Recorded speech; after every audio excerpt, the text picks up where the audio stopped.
Olá, o Justiça em Questão de hoje fala sobre o projeto Revitalizar, uma oportunidade de sentenciados cumprirem penas restritivas de direito em parques da capital mineira.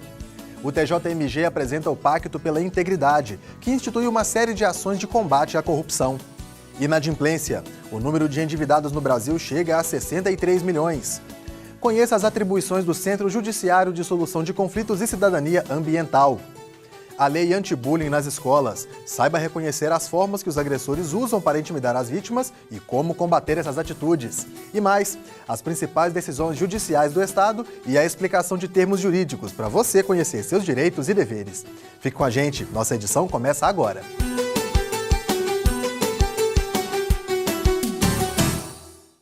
Um projeto aprovado pela Vara de Execuções Penais de Belo Horizonte e realizado em parceria com a Fundação de Parques e Zoobotânica da capital mineira e o Corpo de Bombeiros está garantindo que sentenciados paguem a dívida com a Justiça e ainda mantenham áreas de lazer conservadas. Conheçam o projeto Revitalizar.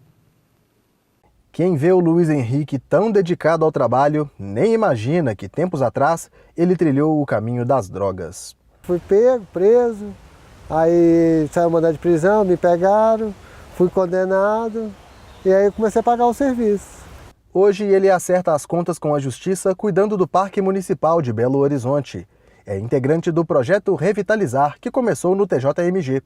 Então, em Belo Horizonte, existem muitos apenados que recebem a pena de prestação de serviço à comunidade. Surgiu, então, numa dessas oportunidades que a gente sai pelas ruas e pensa nas praças, e a gente vê por vezes as praças com necessidade de se melhorar, as praças que estão precisando de cuidar dos jardins, não é? A gente imaginou, quem sabe a Prefeitura Municipal de Belo Horizonte não gostaria de revitalizar esses ambientes. Ideia prontamente abraçada pela Prefeitura e pela ONG Avise, que realiza trabalhos socioeducativos e de desenvolvimento humano. Débora é a gestora do escritório brasileiro da organização e falou sobre a parceria com o Tribunal Mineiro. E quando a gente encontrou o Tribunal de Justiça, que teve essa ideia do projeto Revitalizar, de formar as pessoas, de oferecer uma formação para as pessoas, oferecer um aprendizado diferente, que elas pudessem utilizar desse aprendizado para contribuir para a sociedade, e a Prefeitura também à disposição com os espaços, com os parques e com a necessidade de atuar com os parques, a gente viu que ia ser uma parceria que tinha tudo para dar certo e que vem caminhando muito bem. A oportunidade de participar é apresentada no fórum, logo após a condenação. E quando ela recebe essa condenação e vai até o fórum conversar com as assistentes sociais do Cefips, elas orientam como que se deve esse cumprimento e colocam algumas opções de cumprimento. Tem este lugar, esse. E quando elas identificam que a pessoa tem o perfil para o projeto Revitalizar, elas oferecem também a possibilidade do Revitalizar. A seleção depende de 2 critérios: idade inferior a 60 anos e boas condições de locomoção, já que os parques são grandes e podem demandar caminhadas mais extensas.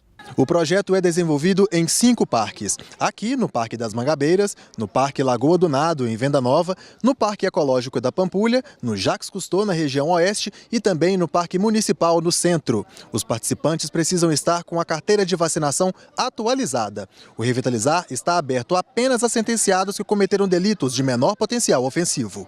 No momento, a Lei de Execuções Penais, ela praticamente contempla o cumprimento da pena alternativa na modalidade de prestação de serviço, aqueles que recebem uma pena superior a 6 meses e inferior a 4 anos, que não tenha praticado o crime com violência contra a pessoa, que não seja reincidente criminal. Os selecionados para o projeto participam de um curso de brigadistas. Para o secretário de Segurança, uma forma de oferecer qualificação aos sentenciados para que tenham outras opções além do delito. Revitalizar é fazer de novo, né? Tornar vital. Então o revitalizar também é uma perspectiva de construção de uma vida nova, de um projeto novo, em que fica claro que se não foi possível planejar o início dessa história, o final dela nós estamos planejando junto e executando junto. A prestação de serviços nos parques tem limite mínimo de 8 horas semanais de trabalho. Os participantes recebem equipamentos de segurança e orientações sobre as atividades. Desde da limpeza, da parte de jardinagem, do manejo arbóreo, plantio de árvores, produção de mudas, né? Até a parte do uso público dos parques, que seria o atendimento público, o atendimento ao público. Esta é a 4ª turma de sentenciados. Mais de 100 pessoas já passaram pela formação e algumas ainda trabalham nos parques da cidade. Na visão de Luiz Henrique, não são apenas os parques que se beneficiam. Todo mundo está ganhando. Com certeza a sociedade, né? Porque além dela até ver o preso tendo uma função melhor do que só comer através do governo, né? De fazer um bem para a sociedade em todo, né?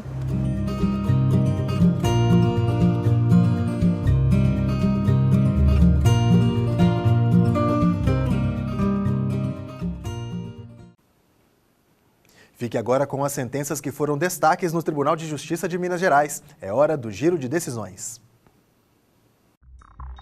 O Magazine Luiza deve indenizar um casal que comprou uma moto e não conseguiu regularizá-la porque o número gravado no chassi era diferente do número que constava na nota fiscal.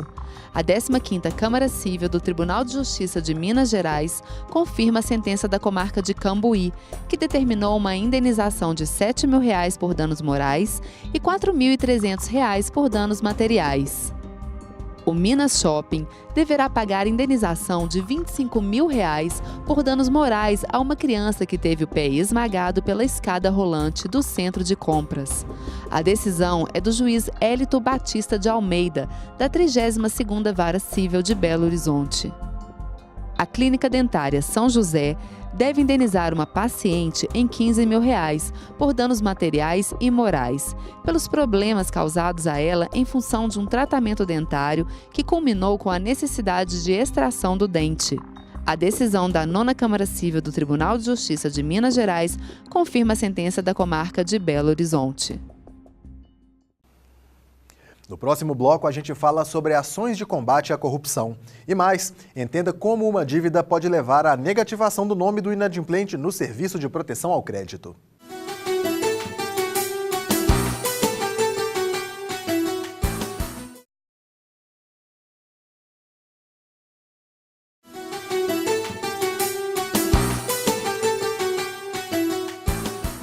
Estamos de volta com Justiça em Questão, programa do Tribunal de Justiça de Minas Gerais. O Tribunal de Justiça de Minas Gerais apresentou um programa que regulamenta a aplicação da Lei Anticorrupção Empresarial no Judiciário Mineiro. A proposta é pioneira em cortes de justiça do país.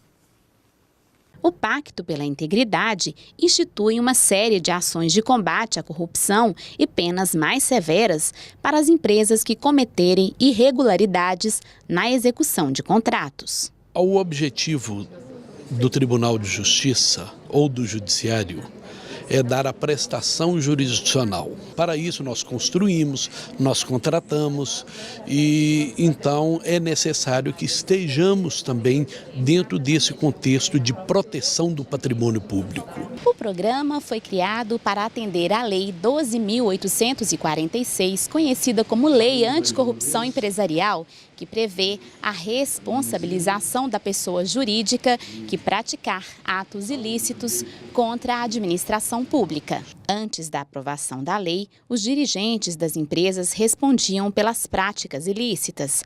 Agora, as organizações também serão responsabilizadas. Nós temos a multa, que pode chegar até 20% do faturamento bruto da empresa. E também a sanção que a gente chama vexatória, que vai comprometer a imagem da empresa, a reputação da empresa, porque ela vai ter que divulgar em jornais de grande circulação, no seu próprio site, que ela foi condenada por corrupção. Isso macula a imagem da empresa. Com relação às sanções judiciais, o que nós vamos ter? Nós vamos poder ter a suspensão das atividades da empresa, a interdição, podendo chegar à dissolução compulsória, ou seja, a morte da empresa.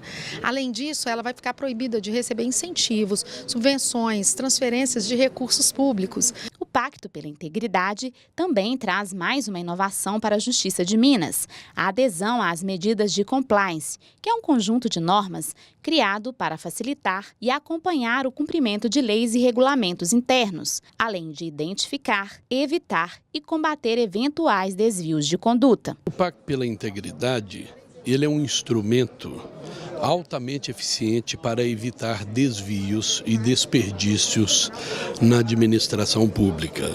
E o Tribunal de Minas Gerais é o primeiro tribunal do país a adotá-lo.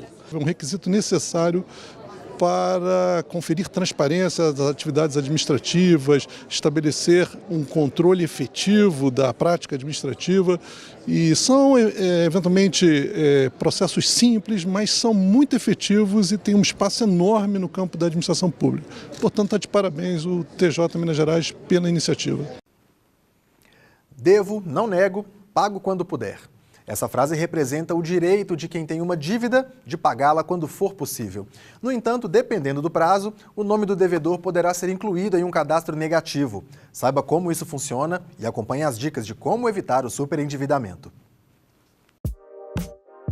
Mais de 63 milhões de brasileiros estão com o nome negativado. O número representa 40,5% da população com idade entre 18 e 95 anos. Os dados são do indicador SPC Brasil e da Confederação Nacional de Dirigentes Lojistas. Alguns fatores contribuíram para esse cenário, como explica essa educadora financeira. O superendividamento, hoje em dia, ele é muito devido à questão econômica. Então, tem famílias que efetivamente estão perdendo renda. Então, há casos de casais onde um dos cônjuges perdeu o emprego, por exemplo, isso acaba acarretando uma redução da renda.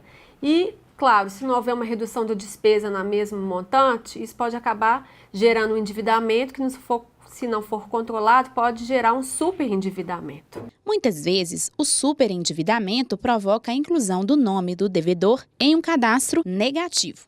É um direito de quem ofereceu o crédito utilizar esses bancos de dados. Mas existem regras para isso. O fornecedor ele pode incluir o nome do consumidor a partir da data do vencimento que ele não quitou a dívida. E o SPC ele envia uma carta de notificação simples, é uma carta simples, né, para o consumidor notificando daquele débito. Ele concede o prazo dos 10 dias para ele poder efetuar o pagamento. Caso ele não tenha feito o pagamento, o registro automaticamente ficará ativo em desfavor daquele consumidor. Apesar de o desemprego e a perda de renda estarem entre os principais motivos para o descontrole financeiro e, consequentemente, para a negativação do consumidor, a especialista acredita que falta de educação financeira também é uma das causas. A educação financeira ela está começando no Brasil, mas ela está engatinhando ainda. Várias escolas já estão implementando algumas medidas, a Base Nacional Comum Curricular já prevê a inserção da educação financeira nas escolas, mas ela deve começar dentro de casa também. Essa falta de educação financeira provoca, inclusive, a negativação pela chamada dívida cruzada, aquela adquirida por empréstimo de cartão, cheque e até a aquisição de valores em bancos para outras pessoas, incluindo familiares e amigos. Na realidade, o que a gente tenta orientar é até empréstimo de cartão de crédito para terceiros. Isso é bom, é um assunto bem sensível, porque o consumidor ele tem que entender que se aquele cartão de crédito é de titularidade dele, se aquele cheque é de titularidade dele, ele que vai arcar com a dívida. Então, eu acredito que talvez seja o tipo de dívida mais perigosa, mas envolver até mesmo com outras relações bancárias, empréstimos, a pessoa tem que tentar se organizar na forma que o orçamento dela permite. Se o orçamento não permite, mas a dívida foi feita, o ideal é que o consumidor entre em contato com o credor e tente uma renegociação, avaliando bem o contrato. Se a dívida é em bancos, a portabilidade é um recurso a ser buscado. Caso não encontre alternativas, o nome pode ficar na lista negativa por até 5 anos, a contar da data da inclusão. O importante é que o consumidor organize essas contas bem detalhadamente, com todas as receitas e despesas, durante pelo menos um ano, para visualizar efetivamente quanto que sobra no final do mês para poder pagar dívidas. Só a partir desse detalhamento de contas, dessa planilha, é que o consumidor deve efetivamente buscar a renegociação de suas dívidas, porque não adianta o consumidor fazer uma renegociação, começar a pagar uma dívida renegociada e não conseguir honrar seu compromisso.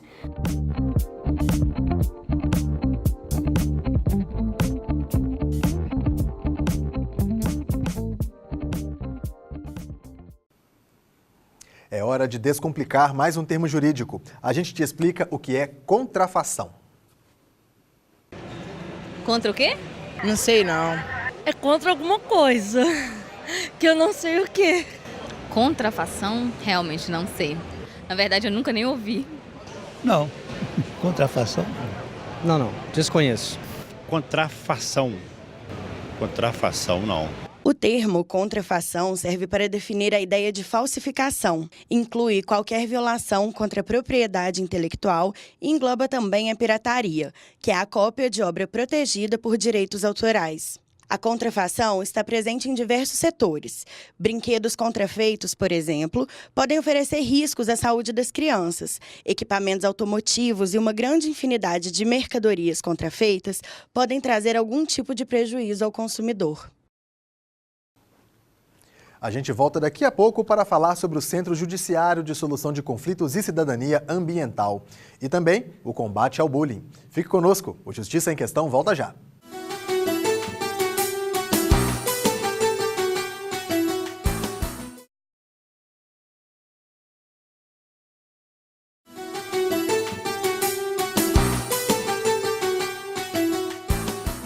Você está assistindo ao Justiça em Questão. Criado em 2015 devido ao rompimento da barragem de Fundão no município de Mariana, o Centro Judiciário de Solução de Conflitos e Cidadania Ambiental assumiu como missão atuar nos casos que envolvam o dano ao meio ambiente. Eu conversei com a coordenadora do centro, a desembargadora Shirley Fenzi Bertão, sobre o assunto.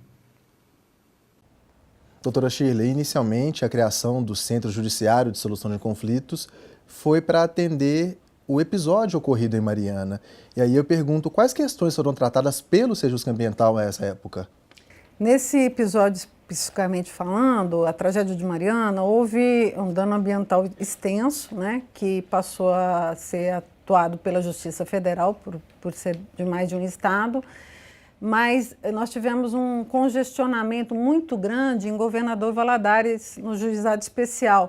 Lá faltou água por 5 dias e as ações por dano moral foram sendo replicadas. E aí, congestionando esse juizado especial, mais de 40 mil ações, nós tivemos que, juntamente com a terceira vice-presidência, ir ao local e tentar soluções para que a justiça lá não se inviabilizasse.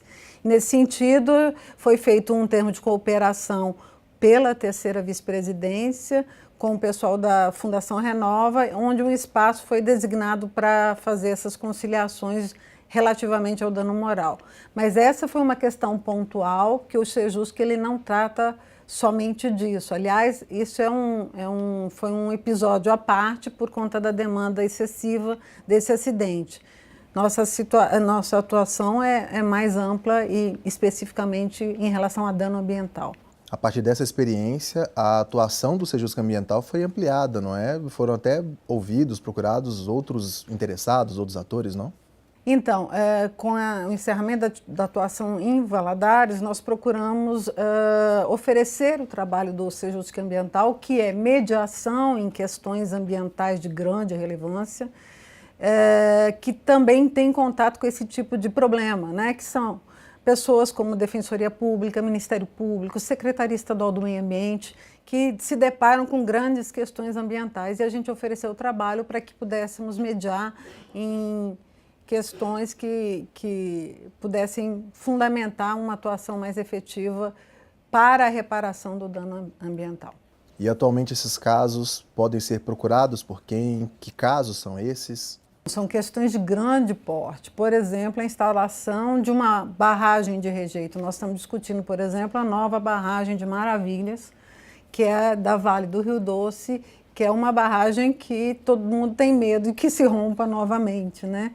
Então, o Sejusc, ele está intermediando entre o Ministério Público, o Estado e a Vale do Rio Doce uma negociação para ver quais são as questões que podem ser abordadas para a prevenção de novos acidentes. Esse é um dos casos que a gente está trabalhando.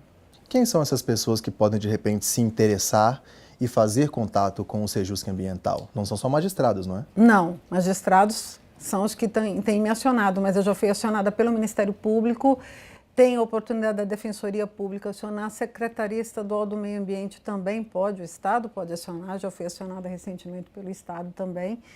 E ONGs também de proteção ambiental podem acionar através de um e-mail que chama sejusc.ambiental@tjmg.jus.br.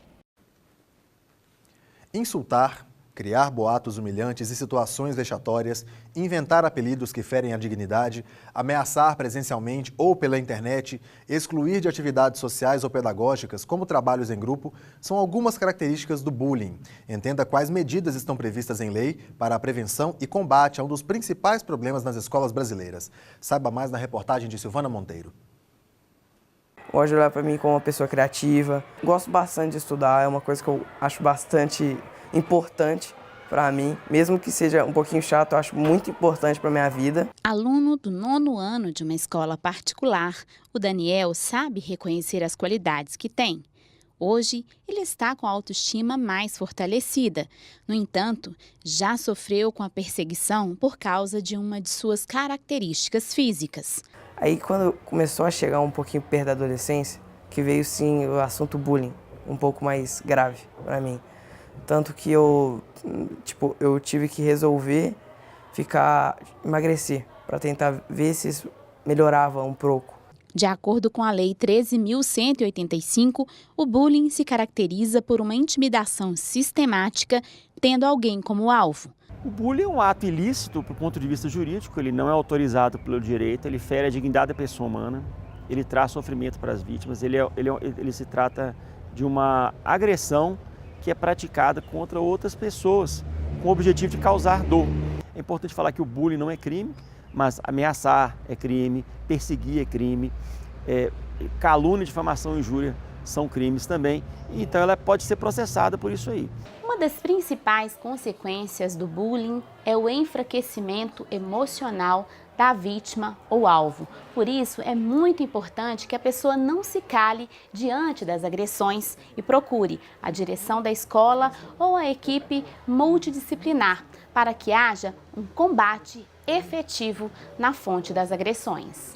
Nem todas as escolas vêm cumprindo a lei, mas a do Daniel desenvolve atividades em que o respeito às diferenças é tratado como fundamento para prevenir e combater o problema. Ainda assim, ninguém está livre de se tornar alvo. Por isso, uma disciplina foi criada para abordar o assunto desde o 2º período infantil até ao 9º ano do ensino fundamental. A instituição ainda adota a metodologia da Escola da Inteligência. A nossa escola, desde quando foi fundada, existe uma preocupação com a educação socioemocional.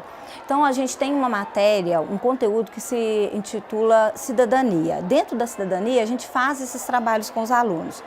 A questão do bullying, ela não fica voltada só para a cidadania, mas dentro da cidadania é onde acontece geralmente os projetos, onde acontece as medidas mais efetivas. O atendimento psicopedagógico também é essencial, pois o alvo do bullying pode sofrer com baixa autoestima, dificuldade de aprendizado e de socialização, ansiedade, medo e até em alguns casos depressão. Daniel procurou e encontrou ajuda, tanto na escola quanto na família. Quando eu pensei em emagrecer para tentar melhorar o bullying, foi pensando a última escape para tentar fazer, para ver se eu melhorava.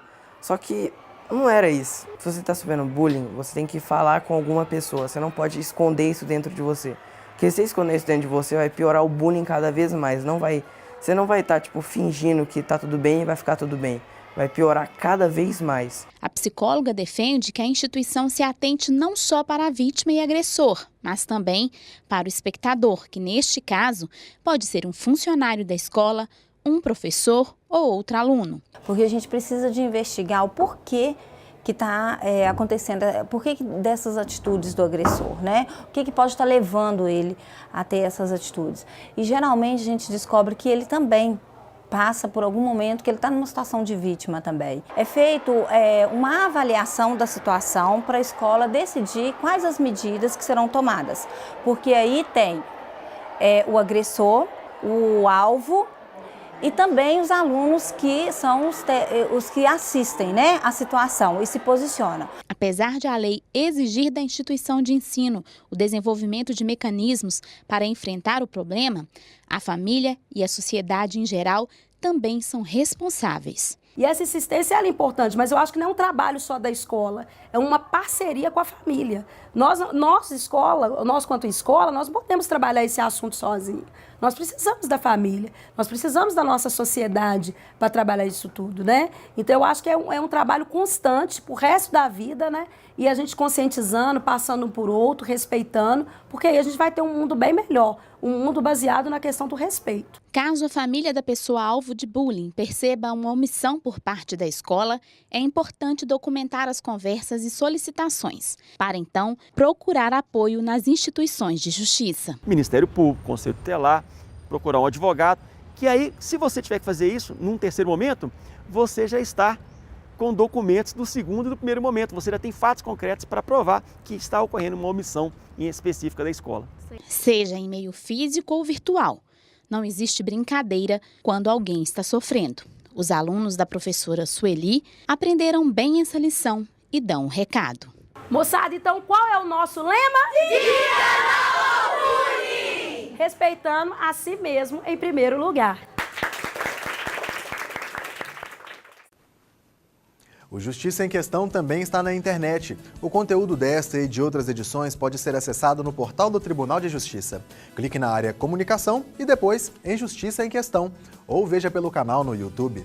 Comente, proponha temas, participe do nosso programa.